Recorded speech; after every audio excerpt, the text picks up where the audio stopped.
आज हम जा रहे हैं बनारस से लगभग 30 किलोमीटर दूर एक ऐसी जगह जहां का इतिहास लगभग 5000 वर्ष पुराना है।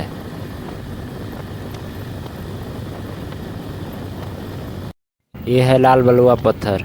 सम्राट अशोक द्वारा अशोक स्तंभ बनवाया गया था इसी लाल बलुए पत्थर से।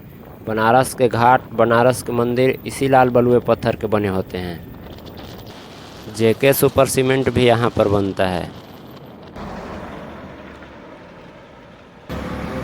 यह है गंगा माँ जो बनारस की ओर बह रही हैं।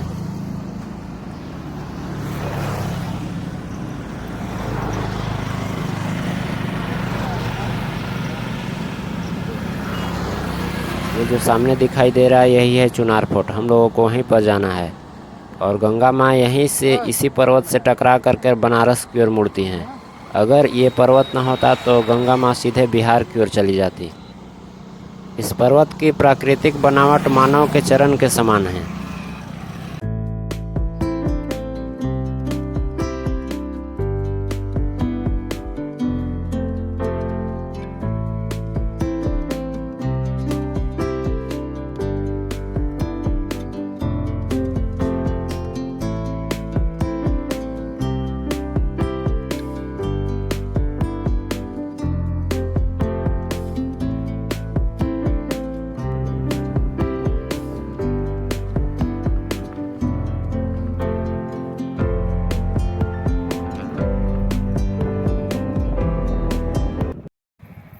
गंगा माँ उत्तराखंड से आकर के और यहीं से बनारस की ओर मुड़ रही हैं। चलिए चलते हैं किले के अंदर। किला खुलने का समय सुबह 7 बजे से शाम 5 बजे तक है। इस किले का निर्माण लगभग 56 ईस्वी पूर्व उज्जैन के महाराजा विक्रमादित्य द्वारा करवाया गया था। पहले इस किले का इतिहास बता देते हैं। 1141 से 1191 ईस्वी तक पृथ्वीराज चौहान ने यहाँ पर राज किया। 1198 से शहाबुद्दीन गौरी, 1333 से स्वामीराज, 1445 से जौनपुर के मोहम्मद शाह, 1512 से सिकंदर शाह लोदी, 1529 से बाबर, लगभग 1530 में शेर शाह सूरी ने ताज खां की विधवा पत्नी से शादी कर और इस किले पर राज किया। फिर 1532 में बाबर ने इस किले पर आक्रमण किया जिससे उसके कई सैनिक मारे गए। फिर 1538 में हुमायूं 6 महीने के प्रयास के बाद इस किले पर अपना राज्य जमाया। 1561 से अकबर ने, उसके बाद अंग्रेज़ों ने। 12 हो रहा है अभी, करीब 45 मिनट लग गए। अगर हम लोग रुके ना होते तो 40 मिनट में आ गए होते।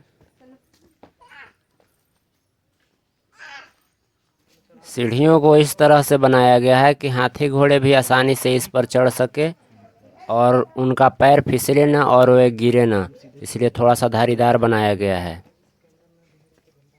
भागवत कथा के अनुसार देवलोक असुर राजा बलि ने हड़प लिया था। बलि विरोचन के पुत्र तथा विष्णु भक्त प्रहलाद के पौत्र थे और एक दयालु असुर के रूप में जाने जाते थे। यह भी कहा जाता है कि अपनी तपस्या तथा शक्ति के माध्यम से बलि ने त्रिलोक पर आधिपत्य पा लिया था।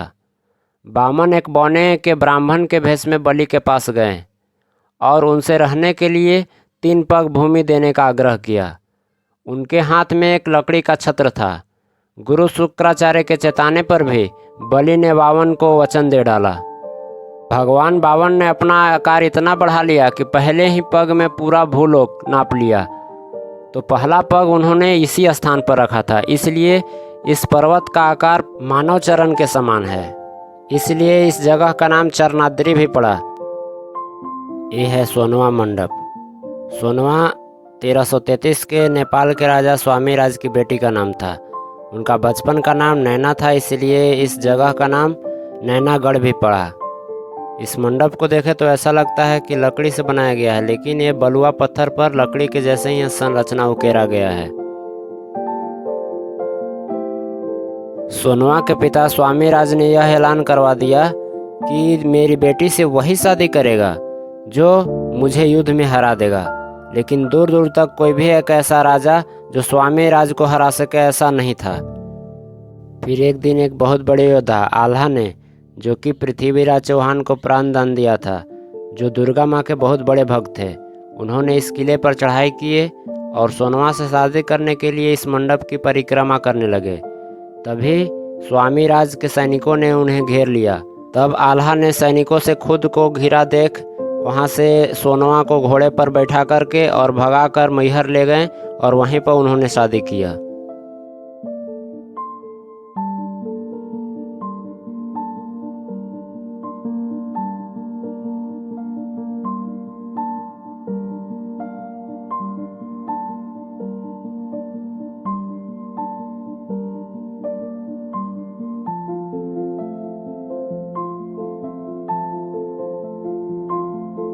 एक ख़ास बात बताते हैं आपको कि सुनार किला में इस जगह पे इसे अभी बंद कर दिया गया है।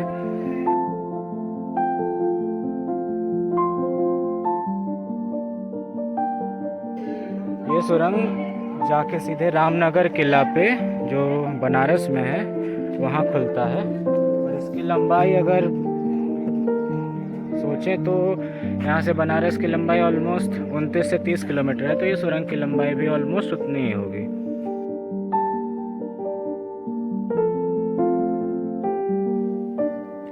किले में कुछ अंडरग्राउंड जेल हैं जिनमें कैदियों को रखा जाता था।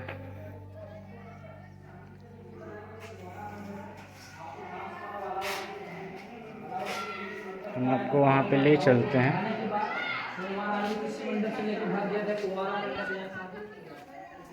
ये देखिए, यहाँ से नीचे जाती हुई सीढ़ियाँ।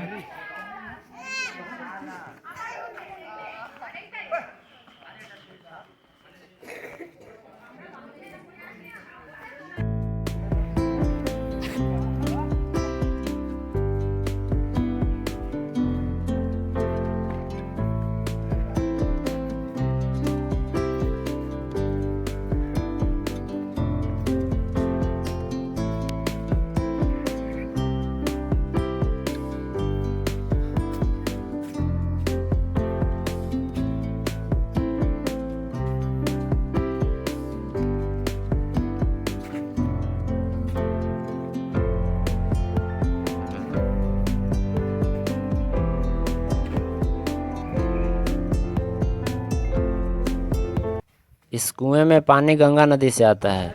इस कुएं का पानी के अंदर कुछ सीढ़ियां बना हुआ है और उस पर कुछ निशान उकेरे गए हैं। ऐसा लगता है जैसे अगर कोई इस किले पर हमला करता है तो उससे बचने के लिए या गुप्त रास्ते हों या आक्रमण करने के लिए गुप्त रास्ते हों या फिर उसमें खजाने छुपाए गए हों जिसका गुप्त रास्ता उकेरा गया है, या फिर इस किले से कहीं दूसरे जगह सुरंग निकलता हो। कुछ भी हो सकता है जिसका अभी तक कुछ पता नहीं चल पाया है। इस कुएं में स्नान करने के जाने के लिए गुप्त रास्ते भी बनाए गए हैं जिससे रानी सोनवा जा कर के वहाँ पर स्नान करती थी। यहाँ से रास्ता था पर बंद हो गया बारिश के कारण, इसलिए हम लोग यहाँ से जा रहे हैं। जब आप लोग आएँ तो बिल्कुल यहाँ से रास्ते से जाएं।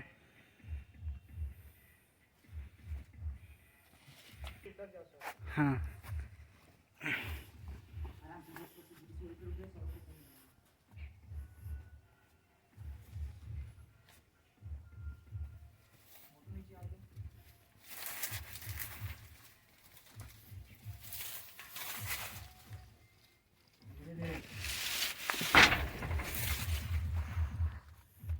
चलिए चलते हैं। हाँ, आराम से बस।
महारानी सोनवा यहीं पर स्नान किया करती थी।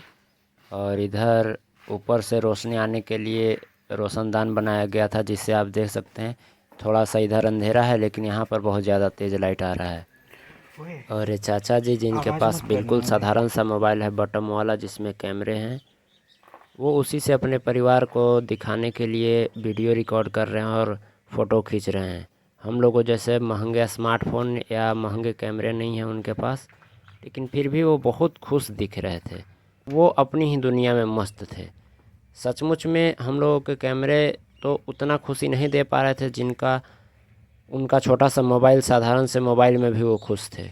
अगर इंसान अपनी इच्छाओं को अगर कंट्रोल कर ले, अपने काबू में कर ले, तो छोटी छोटी चीज़ों में भी पूरा जीवन खुश रह सकता है। इंसान के चाहतों का अंत कभी होता ही नहीं है।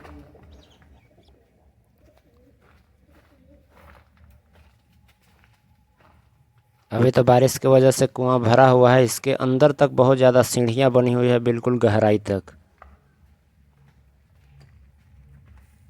चुनार किले का इतिहास लगभग 5000 वर्ष से भी पुराना है, तो इसे एक वीडियो में समेट पाना थोड़ा हम लोगों के लिए मुश्किल था। तो फिर भी हम लोगों ने कोशिश किया है इसे समेटने के लिए, लेकिन और भी कई सारी चीज़ें हैं जिसे कैमरा की बैटरी ख़त्म होने की वजह से हम शूट नहीं कर पाएँ।